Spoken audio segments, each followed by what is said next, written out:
Creating custom figures for the Kenner Aliens toy line has kind of become an obsession and a hobby within itself.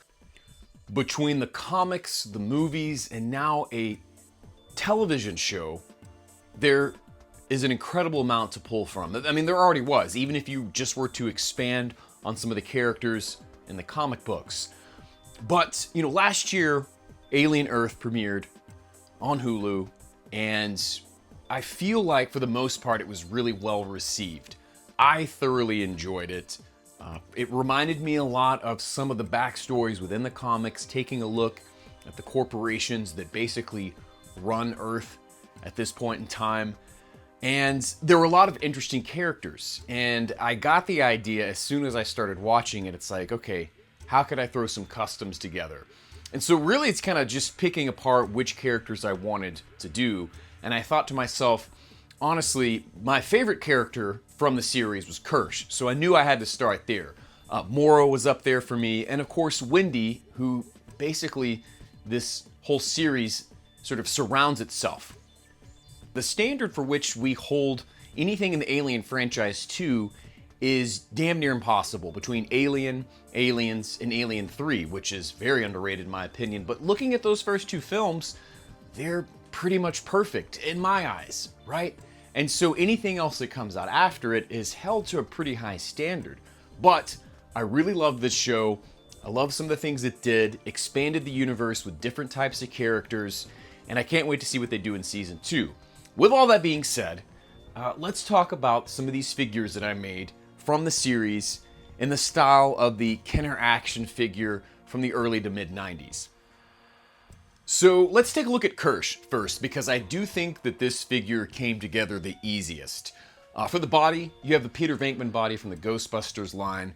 It's a great sort of stock body to have for custom figures, especially in the Alien universe. It's essentially a jumpsuit that can be repainted to an olive drab, or in this case, gray.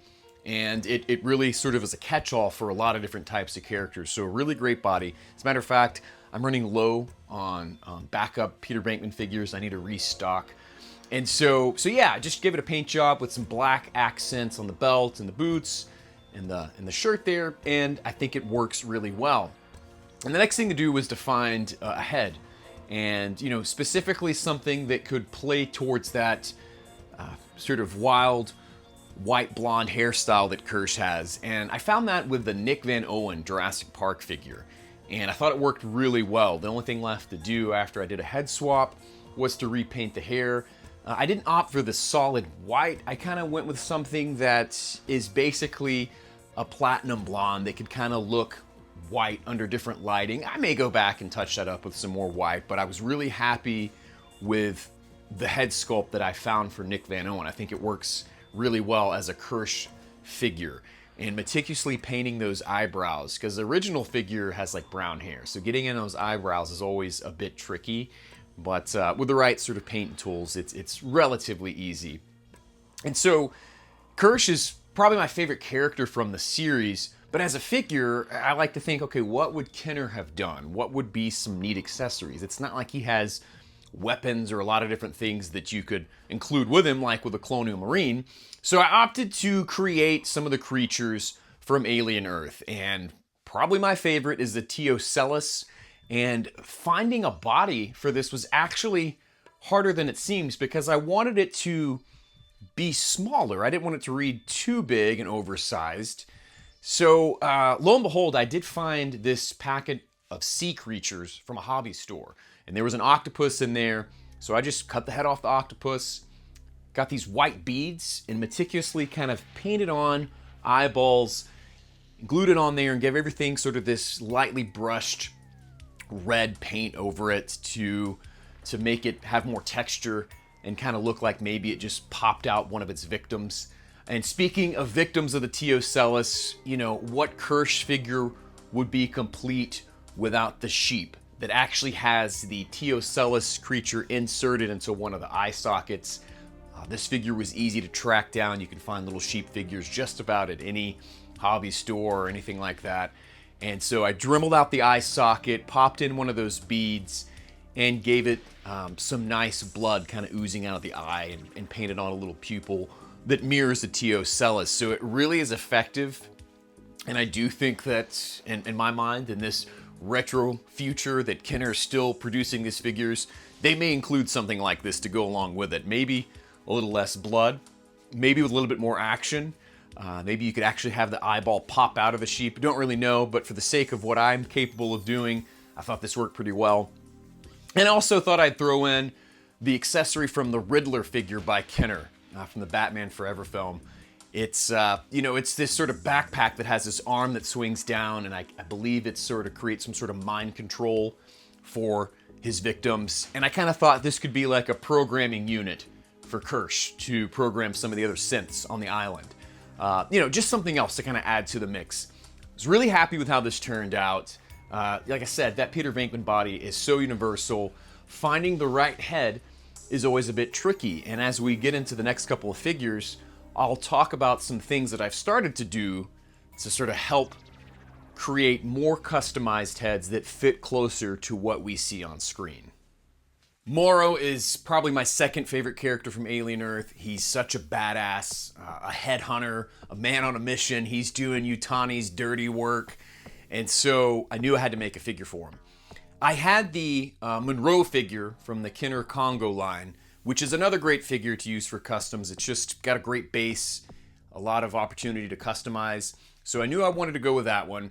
And the next thing to do was just to find a head that would work. And something that I've started to do with these custom figures is look towards Kenner's starting lineup line. They did a ton of different figures in the starting lineup line. A lot of variety. They scale perfectly with the Kenner. They're made by Kenner, so everything works really well. So digging around, doing some research, thumbing through a lot of different ones, I landed on Cortez Kennedy, a Seattle Seahawks football player from the 90s, and it was a perfect fit. To me, it's really spot on. And so the next thing to do is to give it a paint job, right? And I opted to go with sort of the olive drab coat that you see him wearing a few of the episodes, painted on like an off-white shirt underneath. And since the Monroe figure has the sleeves rolled up, I thought this is an opportunity to really add some detail to that synthetic arm that Yutani so graciously installed for Moro. And, with some silver and gold metallic paint, just sort of glossing it on, but still being able to see the skin tone underneath, I thought it worked really, really, really well. And wasn't going to rest on my laurels.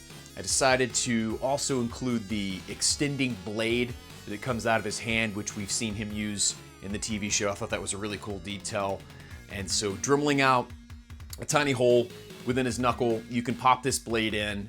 If I was a bit more crafty, I would love to have this just extend out on its own to kind of not have to pull it on and off. But, I'm not quite there yet with my custom. So this works really well. It comes in and out, and you have that really awesome blade attachment that he used several times throughout the TV show. So anyway, I was really happy with how this figure turned out. And Moro was on the top of my list of figures to do. Going the route of using the starting lineup figures for heads is a great option if you're looking to do these, right? There's a lot of variety. And when it comes to paint, I do get asked this quite a bit. I typically stick towards Testors, acrylics. Acrylics is the way to go. Don't use enamel. And I've had varying results with Testors, so I may opt to look at some other ones. If you have any suggestions, viewers, if you make models, if you have anything that you suggest, but typically they go on really smooth, really well. As you'll find out in the next figure, sometimes when the bottle says flat or matte, it doesn't always paint on the figure that way. It's not a huge thing. I was able to get that with this Moro figure. The jacket was, a matte sort of finish, on the little bottle, and it came on matte. But Testors paint is what I resort to. And brush wise, I get asked that a lot too. I just find relatively inexpensive brushes at the hobby store. Someone once said when you're getting into sort of a new craft or diving into a new hobby, start with the least expensive tools, and once you've mastered those, work your way up. So I have started to buy a little bit more expensive brushes. It does make a big difference just with the quality of brush when you need to get in there and get that fine detail. But yeah, hopefully that answers some of those questions for you. But feel free, if you have any questions about how I go about these that I don't explain in the video, I try to go through the process as best I can without boring everyone. But drop me a line, and I'd love to talk through it and answer any questions that I can. This is something that, I find myself doing more and more and thinking about doing more and more. So I keep trying to push myself to do new things, try new techniques, as you will see in the next figure, something new that I attempted to capture Wendy. So in my opinion, you can't do an Alien Earth set of figures without Wendy. The show basically revolves around her and her storyline. And so this one was a bit trickier. I knew what body I was going to use. I was going to use the Karen Ross figure from the Kenner Congo line, yet another great body for a female character. But when it came to the head, there's not a lot of options for female heads, even with the starting lineup figure. I mean, you have a few from Jurassic Park and maybe a few starting lineups. And so looking at Karen Ross's head, I thought, the face actually looks pretty close to Wendy, and the hair is partially there. So my initial attempt, I just sculpted in some bangs in the front, because Wendy has those very iconic sort of blunt, short bangs in the front.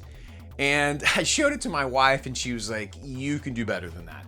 And I do agree. It still had that sort of feathery, late 80s, early 90s sort of haircut, and I was like, yeah, I need to push myself to do better. So what I actually did was find this stuff called green stuff. It's Army Painter putty, and it's used a lot for customs and miniatures and models. And you essentially combined the blue and the green together. You sort of emulsify it really, really well together, and it turns into a green putty. And you have a finite amount of time to sculpt it the way you want. So I sanded down the head and got it to a relatively basic shape to how I wanted the hair to be.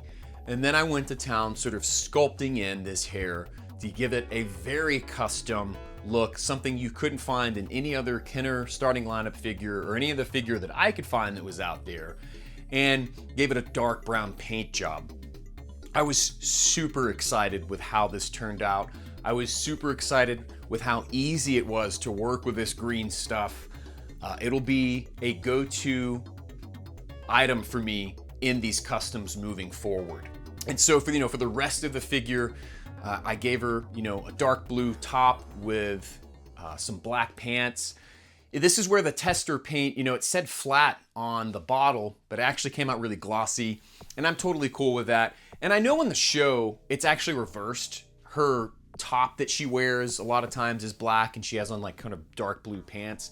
The reason I opted for the pants to be black is the Karen Ross figure has a lot of sort of accessories on her belt that, I just didn't want to risk tampering the figure, sanding it down too much, and doing something to mess it up. So I thought a really solid black pant would still show you some of those details of the accessories maybe Wendy would carry around, but it does sort of wash some of that out. And so I kind of flipped those colors. But again, when it comes to painting these, I even thought about doing some bright sort of 90s Kenner colors just to, do something really different. And I may attempt that in some future customs. It's like not close to screen accurate at all. Give something that's, close to that Vasquez figure with like the red shirt that Kenner did or something like that. But, nonetheless, I just couldn't be more happy with how this Wendy figure turned out. Very important that I get this one right? She's the main character in Alien Earth. And to top it all off, I pulled one of the Micro Machines xenomorphs from one of the play sets to be like a little baby xenomorph that she can communicate with and start to train at a wee young age. And of course, you can pair her with an adult xenomorph that she can control at her leisure. I just thought that was something really cool that we've never seen in any of the Aliens films before. Something just really unique. And so, yeah, Wendy was sort of the one where I tested some new techniques, but I was super stoked with how the overall look came out. And I think there's probably a few more figures I could do from the Alien Earth series. I would love to attempt a Yutani figure. I think I could use the Eliza figure from the Kenner Gargoyles line. She's sort of my Officer Machiko Noguchi figure that I have. There's nothing to it. There's no customization that I've done. It's just straight off the card. But I do think that now, with this newly learned skill of sculpting hair, I could do something different with her. Repaint her, maybe add some stuff. Don't really know. The boy Cavalier.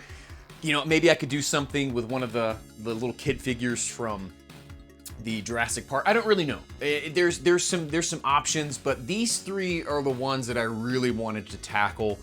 And then I may revisit Alien Earth later. I am actually working on, let's see, 3 different sets of customs right now from different parts of the Aliens universe, so stay tuned for that. I'm going to be doing a lot of discussion over Alien and Aliens this year, as it being the 40th anniversary of my favorite movie of all time. Aliens came out in 1986, which is just so hard to believe.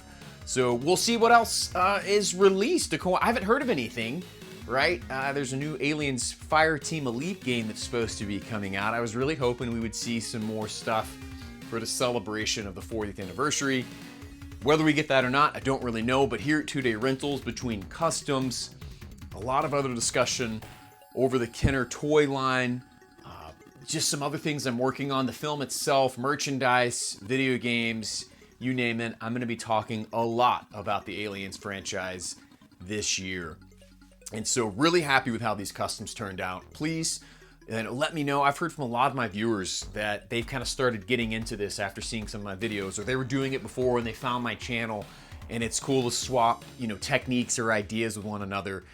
Please, if you're into this sort of thing, drop me a line. Let me know what you're working on, what kind of things you use, secrets of the trade. I would love to know. And also, if there is a particular figure from the Aliens universe, be it comics, TV show with Alien Earth now, the films, that you would like to see me attempt, let me know. There's a good chance I may already be working on it in some way, or I may not have thought to do it at all, but drop me a line. I love all these conversations with my viewers. It's really cool to see how 2 Day Rentals has grown since I started doing this. It's a whole hell of a lot of fun, so keep the comments coming in. If it's your first time here and you're like, wow, that's pretty kick-ass, do me a favor, share it with a friend that may feel the same way. And hit subscribe, so that way you can stay up to date with new videos that I post. Again, try to do 1 or 2 a month as time allows it. And yeah, I thank each and every one of you for stopping down today, checking out these customs. I'm gonna be pumping out a lot more, maybe even some vehicles, maybe even some play sets on down the line, who knows. But it's like I always say at the end of my videos, let's be kind as we rewind and fast forward through time. Thank you so much for stopping by 2 Day Rentals.